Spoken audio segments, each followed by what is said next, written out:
The pyramids were not questioned because questioning was never part of the process.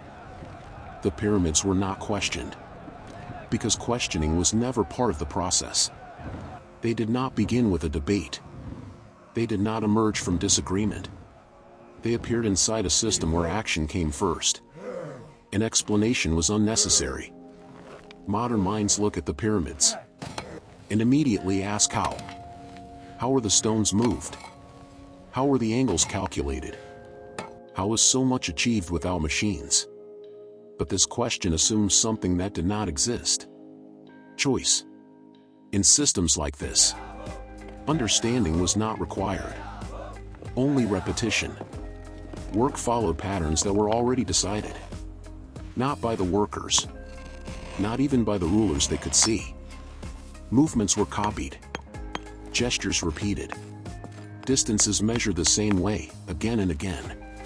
The pattern existed. Before the hands that executed it. Before the workers arrived. Before the rulers ruled. Before anyone thought to ask why. Accuracy mattered. But comprehension did not. What needed to be correct was the result, not the reasoning behind it. Those who moved the stones were never asked to decide. Those who decided were never asked to explain. Authority did not announce itself. It did not justify its logic. It was simply confirmed. Confirmation replaced understanding. And once confirmed, the pattern could not be altered. Thousands followed the same sequence of actions. Without discussion. Without alternatives. Without interruption. Scale did not come from belief. Scale came from obedience. Millions of movements. One direction. The size of the pyramids is often treated as the mystery. But size is only the consequence. The real anomaly is coordination without resistance. When a system removes the expectation of choice, effort becomes automatic. Fatigue does not lead to doubt. Repetition does not invite reflection. Work continues. Because it has always continued. Choice was not taken away. It was never offered.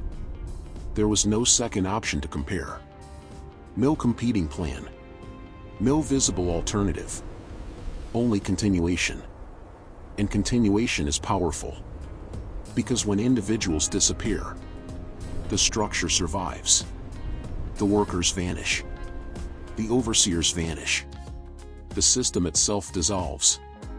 But the result remains. Stone does not remember who questioned it. Because no one did. What stands today is not just a monument. It is the residue of a process that never required understanding. This was not unique. It appeared in different forms, in different places, under different names, whenever decisions were guided by systems humans could not fully see. Whenever obedience preceded comprehension, they didn't call it artificial intelligence.